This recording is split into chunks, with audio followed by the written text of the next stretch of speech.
O meu primeiro salário de criança, de piá, foi de 100 mil réis. O que podia fazer com 100 mil réis? Aí eu cheguei em casa e mostrei para a mãe. E aí o que vamos fazer com isso? Eu disse, eu preciso comprar um terno, uma roupa inteira da mesma fazenda, para ficar mais legal na escola com uma roupa inteira como os outros andavam. Aí a mãe disse, mas como é que eu vou fazer? Com isso eu tenho que ir na cidade estudar, achar um tecido numa loja que dê para fazer e quantos metros precisa para fazer calça e paletó para ficar e colete, uma coisa inteirinha assim para ficar uma roupa normal, sem nenhum defeito, porque eu estou numa escola, eu estou deixando de ser um agricultor.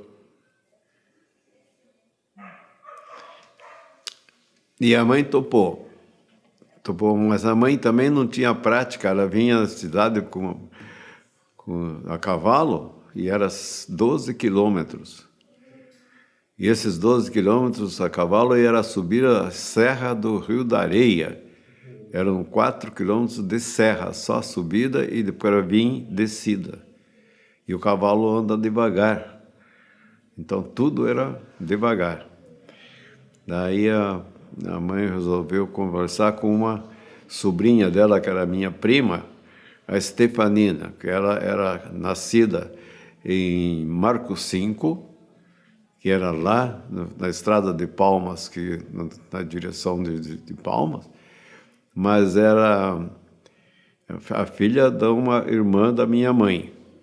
E ela já trabalhava em Porto União e conhecia bem as lojas.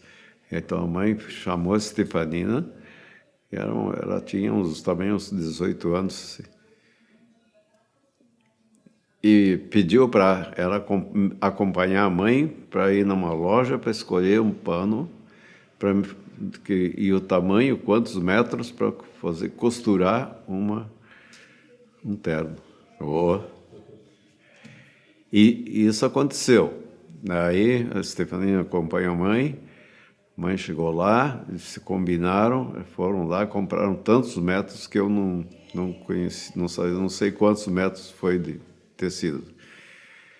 Mas a Stefanina era costureira já, ela sabia costurar. Então ela tinha uma ideia de o que fazer, mas ela não podia fazer porque ela tinha emprego. Então tinha que achar uma pessoa que soubesse costurar. E foram procurar uma pessoa que fazia. E aquela pessoa veio lá na loja e são tantos metros que precisa para fazer a calça, tantos metros para o paletó e para o colete também outro tanto, e tinha um pedaço sempre para efeito de recurso. Precisava mais um pedaço assim, então tem que levar um pouquinho mais. E eu do lado escutando. E foi assim que o meu primeiro trabalho rendeu como melhoria na minha vida. Mas isso aconteceu e foi aquela senhora que assumiu a costura, me chamou 2 vezes para medir, para ver se estava indo certo e tal. E foi fazendo, e nas 2 semanas eu estava com a roupa inteira preta. Mas tinha que ter um sapato também. Então o sapato foi fácil, porque na outra, em frente, já da casa onde foi comprado o pano e tudo isso, tinha uma loja de calçados também. Era uma loja assim grande e tinha calçados e outras coisas. E eu fui lá, mas não tinha dinheiro. Eu tinha só um pouquinho de dinheiro, então paguei a metade do sapato, mas eles me entregaram, no fim do mês eu pago a outra parte. E assim, eu estava vestido. E daí eu pude, na semana seguinte, já pude ir para a escola vestido de forma social bem média e ainda que eu tinha um dinheirinho no bolso. E a gente conhecia essas lojas porque eram as comuns, que era bem ali na frente do Cineluz, de União da Vitória. Ali tinha aquela rua que era bem cheia de lojas, então todo mundo passava ali, né? E por isso que a gente conhecia a loja. E tinha a Casa Manfroni, a indústria de bebidas Manfroni. Era na descida da outra rua, que eu não esqueço o nome. E também lá a gente deixava o cavalo, que vinha da colônia. Eles tinham um canto assim lá. A mãe levava o cavalo lá e amarrava lá no fim, na cerca, punha a rédea na cerca lá e eles ficavam quietos até que a mãe voltasse e se levasse embora. Então era bem interessante. Nós tínhamos dois cavalos. Tinha o Tordilho, que era um cavalo grande, branco, um cavalo esperto, assim, bem. Esse era o principal para viagem longe e tal, e sempre com garupa. O arreio, o assento do arreio era feito com uma extensão. Tinha um segundo assento assim, pequeno, também amarrado no mesmo cavalo. Então, quando eu ia junto, eu montava... O pai montava na frente do cavalo dele, com estribo, com rédea, e eu tinha aquele segundo assento, tinha aqui um puxador, um segurador, né? Em vez de encostar aqui, era um segurador. A gente pegava com as duas mãos ali atrás e ficava amarrado. E o pé ficava livre embaixo. E o Tordilho, ele tinha um trote firme assim, né? Não era caminhar, né? Mas era um trotinho, porque ele era ligeiro de caminho. E eu viajava 12 quilômetros naquilo e voltava. Então era um serviço diferente, mas sempre com muito cuidado, com muito medo. Porque se alguém espantasse o cavalo, eu era o primeiro que caía. Mas bem, então, até aqui, o terno já estava feito, eu já tinha melhorado na vida, né? Aí, quando o pai conversou com o seu André lá, Kopachinski, como é que foi o serviço que eu fiz, aí ele disse, não, o serviço dele foi bom, cortou tudo certinho, entregou no tempo, tá, tudo bem. Então, aí o pai teve uma ideia. Se eu conseguir fazer isso lá bem feito e tal, então nós podemos fazer uma coisa maior. Vamos descobrir quem que precisa de uma roça maior, grande, e vamos fazer um putirão. Esse putirão, mas isso porque o pai era funcionário da igreja de União da Vitória, né? A igreja ucraniana lá que tinha lá da colônia. E o pai era o celebrante. Então, todo domingo ele ia lá e fazia uma oração com o pessoal. E quando tinha padre, ele atendia o padre, cuidava do padre, né? E eu, quando o padre vinha, então, como o pai que cuidava da celebração toda, ele já me empurrava lá para a sacristia para mim ajudar o padre com o que ele queria, e o pai ficava só com os cantos fui lá atrás e eu dirigi os cantos da missa toda. Então eu fui lá e com muito medo, mas eu fazia o que o padre pedia e colocando, fui buscar os cálices como é que chama? No lugar dos cálices da celebração lá atrás, aquilo tinha um nome lá. Mas eu fui lá e busquei os cálices, que são 2, e coloquei na mesa da missa, coloquei para ele em frente ao padre, e tinha aquelas lencinho de cobrir e tudo, de arrumar tudo. Eu já coloquei tudo e fiquei do lado lá para. Aí eu perguntei para o padre, está certo? Ele disse, está tudo certo, tá, pode deixar assim que fica bom, né? Aí o padre pegou e colocou as hóstias tudo naquele cálice, né? Porque são 2 cálices, um que é para pôr as hóstias secas e outro que tinha onde ia colocar o vinho para fazer aquela mistura de pão seco com o vinho, que era para ser servido como comunhão para o povo, né? E eu trouxe uma coisa, aí ele disse, vai lá, pega outro cálice, que é outro que está com as hóstia seca, traz aqui. Então, sim. E a hóstia grande que vinha para cobrir o cálice da hóstia consagrada, né? Eu trouxe, coloquei ali, ficou tudo certo, tudo bem.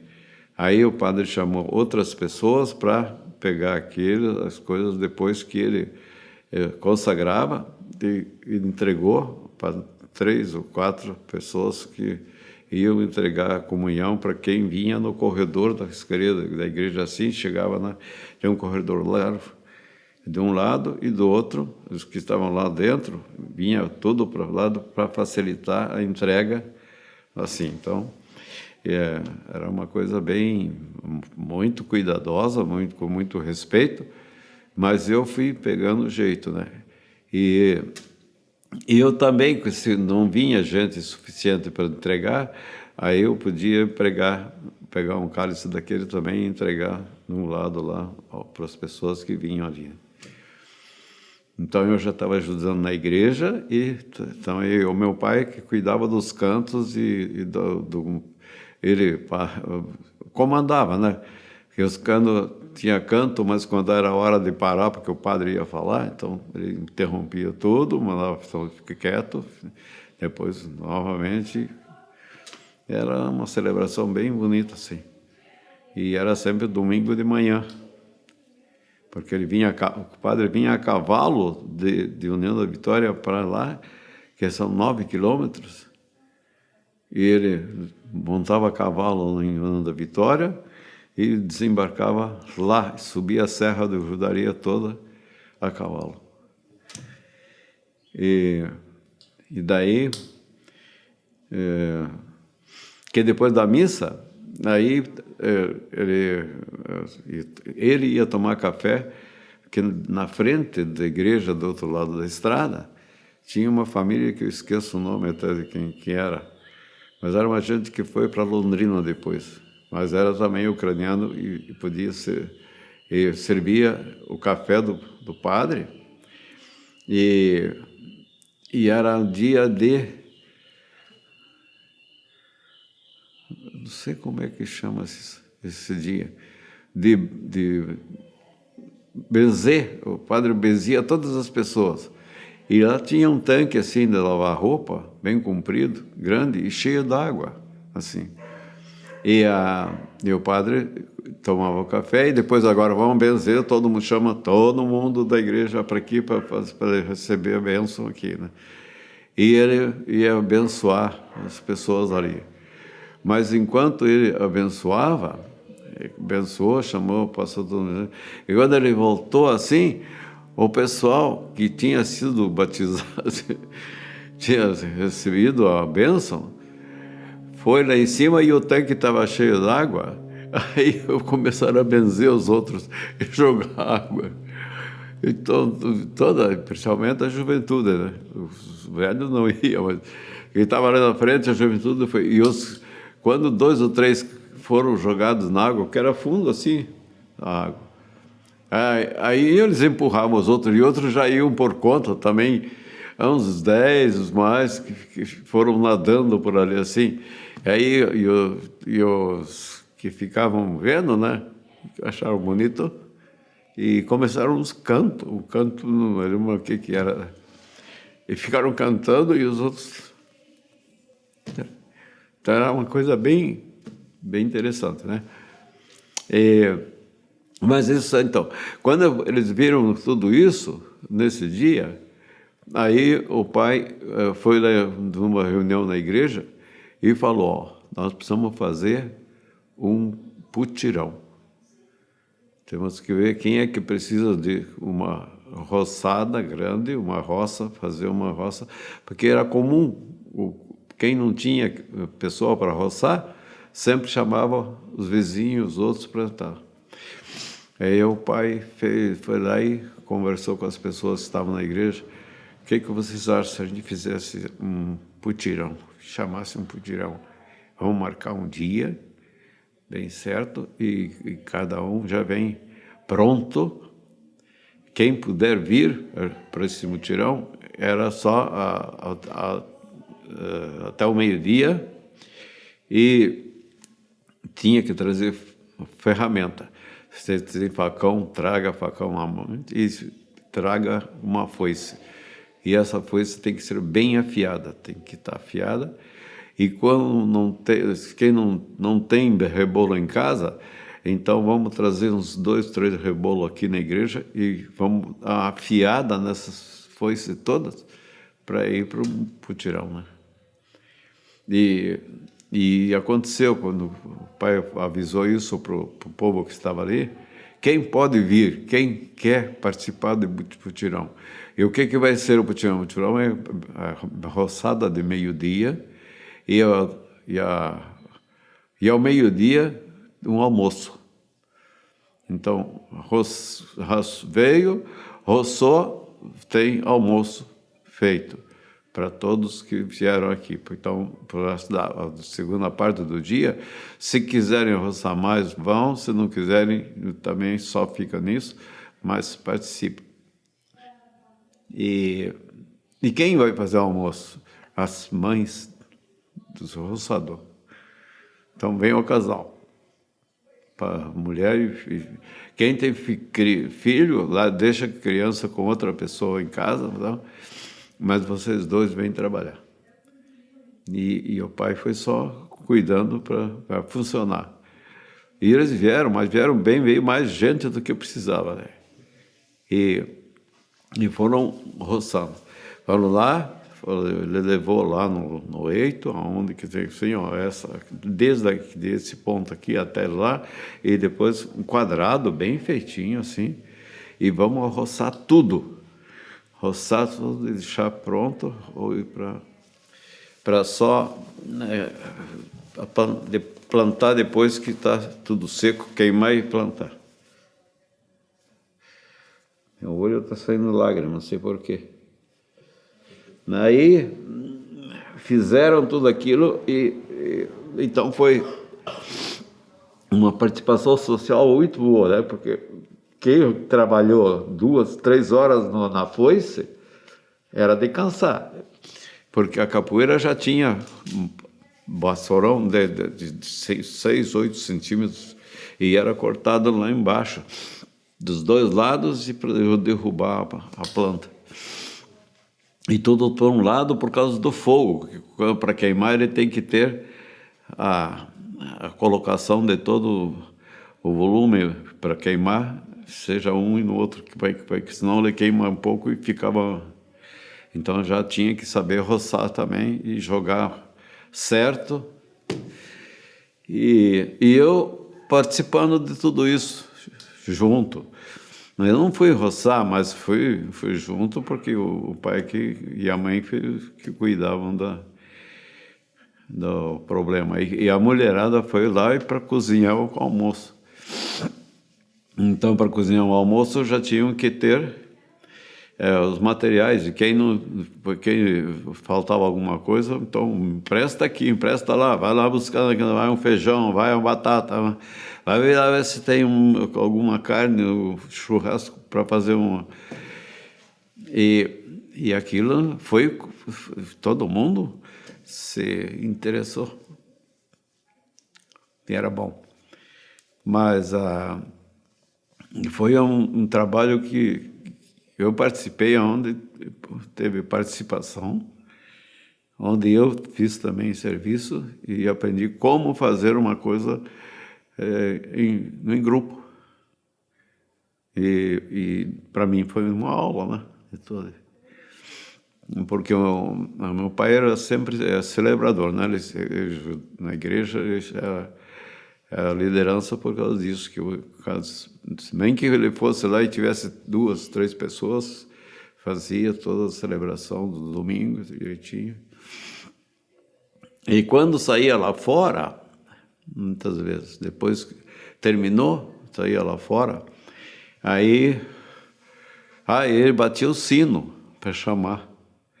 Quando na chegada, antes da celebração, o pai batia o sino, porque estava na hora da celebração. Então, quem estava lá fora, lá conversando, não sei onde, vinha para dentro correndo.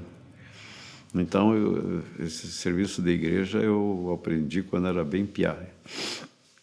E nós, piazada, sempre ficava fora, não ficava. Então, ele ia lá, então a piazada toda vai para lá na frente. As piazadas ficavam junto com o celebrador, assim, de um lado e do outro.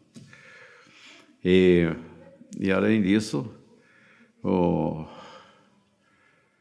é que... quando eles almoçavam, quando era o almoço, então todo mundo ia almoçando e pegava o seu almoço e colocamos lá fora, não era dentro da igreja, era lá fora. E tiramos as carteiras da escola e trouxemos tudo para ali, e em cada carteira tinha 2 pessoas almoçando. Né? E depois... E outros ficavam no lado da igreja, assim, nos bancos compridos, assim, do lado da igreja, na parede da igreja, ficavam ali, pegavam o almoço dele lá no fogo e punham ali, assim. E depois...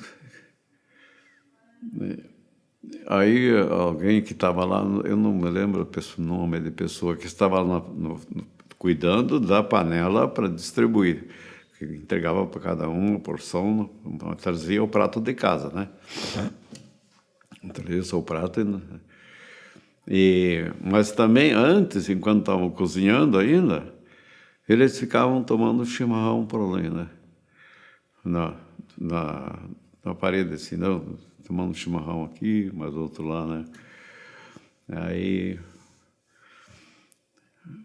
quando eles distribuíam, quem já terminava de almoçar, ali ficava ainda por ali, as coisas ia, porque era uma fila era do chimarrão e outra era do almoço. Aí o pai que tinha que dar as dicas, né?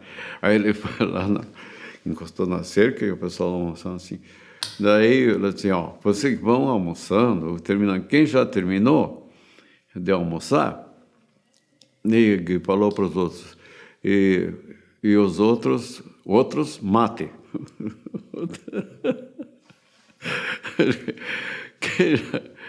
Quem já almoçou, mate.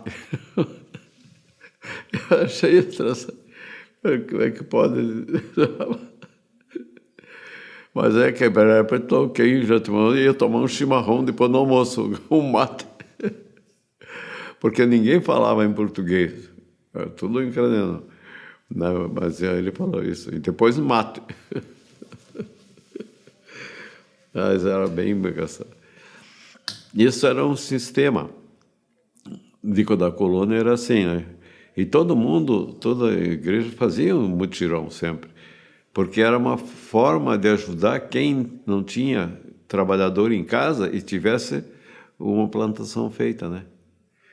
E depois que queimavam, para queimar também chamavam, vamos queimar aquela... Então todo mundo vai ajudar lá. E já traz um vassourão grande, corta e faz e tem na mão que se a fogo atravessou acero ele limpava um tanto assim, em volta.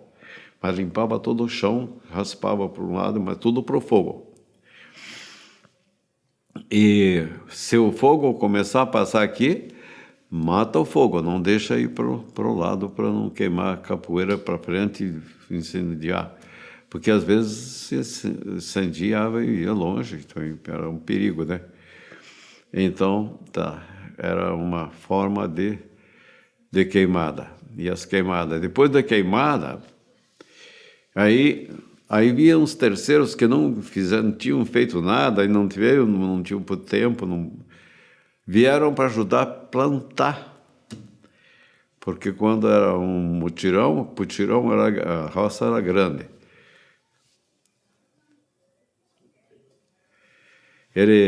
Então, e nós, no dia seguinte, eu ia com meu pai para outra casa de roçado, onde o pai trabalhava com um compadre, um padrinho meu, que era fazendeiro, e ele tinha sempre serviço em casa de marcenaria, assim, de carpintaria, e tinha também, ia para uma outra terra que ele tinha lá na Antagorda, para poder plantar mais, e lá ele tinha empregados que trabalhavam, né?